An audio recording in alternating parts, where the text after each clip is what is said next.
Hello, welcome back to CPR. Again, I'm your host, Harold Boy, and we're here with Jeff Getting, the Kalamazoo County prosecutor. And by the way, we're in Jeff's office, and this lovely painting by here was painted by his mother-in-law, Michelle Bulow, right? Yeah, Bulow. Bulow. Yeah, she's really talented. Really talented. It is quite lovely, actually. So, anyway, and we got the cups from his office. Let me read from Pfaff's book. This is from his conclusion, actually, and we agree that there is a large number of people incarcerated. Probably, probably too many. And given the fact that was it about 5 times since 1970, something like that, in the number of people incarcerated, and the crime rate has gone down. The height was like 94, I think, crime rate. I couldn't tell you when. Yeah, but it was right there. And the crime rate has been going down, but the incarceration has been going up. So he said, we need to restrict prison growth on the front end, admissions, even more than the back end, parole, which means we need to regulate prosecutors more directly. We need to worry less about private sector actors and admit that mass incarceration is almost entirely the product of the public sector, politicians and public sector unions alike. That's especially a problem in California, with the prison guard unions. Similarly, we need to accept that mass incarceration is a state and local problem, not a federal one, and that almost all solutions must come from the state and county governments.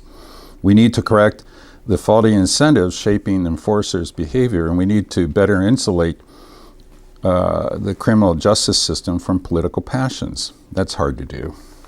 And finally, we need to stop sending so many people convicted of nonviolent crimes to prison, but real significant decarceration will require us to ask some very tough questions about how to manage those convicted of violent crimes as well. This is one of the places where I agree with what he's talking about. He's right. We have to work on the front end, not on the back end. If there are 10 people in prison and I parole 2 and I send 2, then there's still 10 people in prison, right? But if there's 10 people in prison and 2 get paroled and only 1 gets sent to prison, then I've reduced it, right?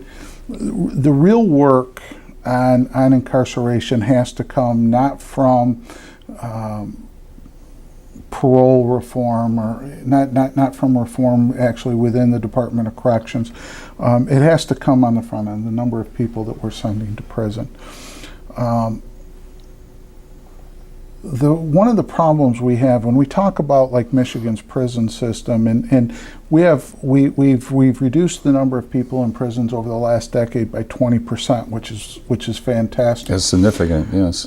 And I used the number of less than 8% earlier are in prison as a result of a drug offense, and I can guarantee you that 8% or less than 8% of those persons that were sentenced on a drug offense to prison, it's very likely that those offenders have significant prior criminal histories that impacted the decision making on that case, or there were other things involved in the incident that led to their incarceration and ultimately their prison sentence.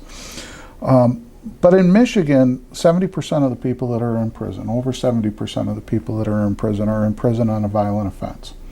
22% of the people, or a little over 22% of the people, are there on a property offense. Think home invasions kind of cases, burglary, auto theft, burglary, right. And less than 8% are there on a drug offense. So, combined, 70% of the people in Michigan's prison are there on violent offenses. And the reality in the state of Michigan is that we have several of the most violent communities in the country located in this state, statistically. And so when we're dealing with incarceration issues and prosecutorial action leading to incarceration, we have to keep that in mind. You also have to realize that Michigan's incarceration rate, the felony incarceration rate, is less than 1 in 5. less than 1 in 5 people that are convicted of a felony end up being sentenced to prison. Oh, okay. It's actually They're mostly probation then, huh? well, yeah, and that 1 in 5 number, that 19% number, includes those persons who originally were sentenced to probation and then ultimately You saying this is for failed on Michigan or probation. for Kalamazoo? Or For Michigan. For Michigan, okay. For Michigan, the number of prison commitments is 19.9%. Yeah. See, now what he For says, Kalamazoo, yeah, Kalamazoo's numbers are 11.1%. Oh, So okay. just over 1 in 10 of the people that are convicted of a felony in the county Right. of Kalamazoo end up sentenced to prison. Only 11%. And so when you start talking about incarceration or mass incarceration, I think it's really important to realize the number of people that is being committed to prison isn't what you think. It's not if you get convicted of a felony, you end up in prison. 1 in 5 across the state of Michigan, 1 in 10, well, maybe 1 in 9, because it's 11%, across the county of Kalamazoo. And then those statistics, are different in each county. that's right. That's one of the points he makes, that each county is... And so some counties But there have seems to be a commitment in better Michigan. or In Michigan, there less. seems to be a commitment to lessening the prison population. Absolutely. Absolutely. I think as a whole, prosecutors across this state have done a very good job of focusing on public safety. And that's really at the heart of what we do. We want to make sure that our communities are safe. And so those offenses or those offenders who have committed violent offenses that done things that are making the community less safe, those cases oftentimes end up or are more likely at least to end up in a prison sentence. Nonviolent offenses are more likely to be looked at differently, and we use community sanctions, probation. Oftentimes we use problem-solving courts like drug court. Use anger management, that kind of thing, or as a condition of probation, we Yeah. often look at trying to change offenders' behavior through whether we call it anger management or whether we call it the domestic assault intervention program, there are lots of different programming that's available within the community that we draw on in order to try and change behaviors so that we don't have people coming back into the system on a regular basis. Yeah, well, the drug thing I think is really important in this, and included in that is the number one abused drug, which is alcohol. Which is more abused than all the rest combined. But anyway, we were talking off camera about how we have a drug court here, and Judge May was one of the pioneers in that. And maybe you could talk a little bit how that works. And Kalamazoo County was one of the first places in the country to look at alternative sentencing, to use the criminal justice system not as a way of just punishing, but as a way of positive change. And our men's drug court program started in 1993 because of the the brilliance of now retired Judge Schmay. He saw this need, and they were doing it down in Miami. And Judge Schmay went down to Miami, saw what they were doing, saw how effective it was, and brought that men's drug court program back to Kalamazoo.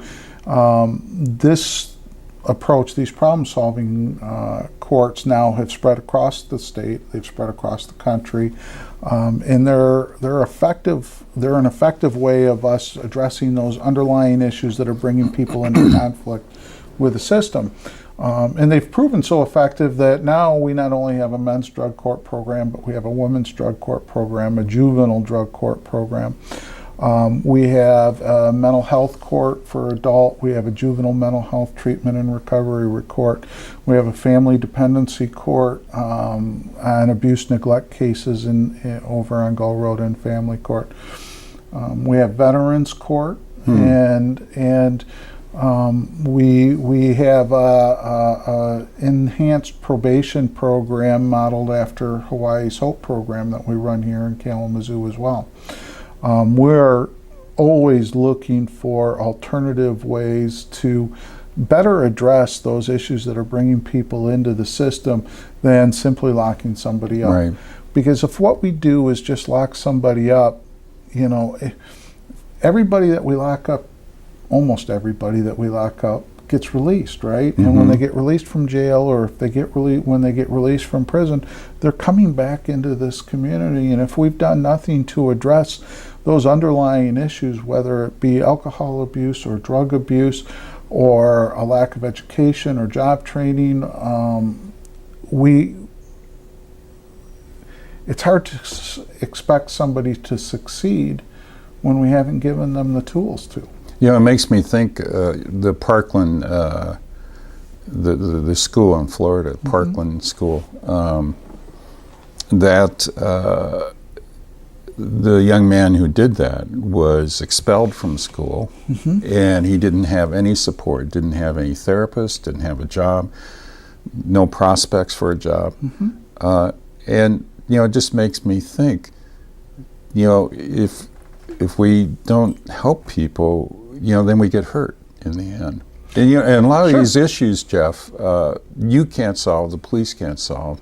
It's a larger cultural problem that, you know, without jobs and, you know, good education, that kind of stuff, and good health care, that's how people kind of fall into these. And there's a culture in certain areas. I mean, that's something to attend to, and you can't really solve that per se. But I can't solve all of the problems. Right. But getting back to the drug court, tell us how it works. That's what you know, how does it work?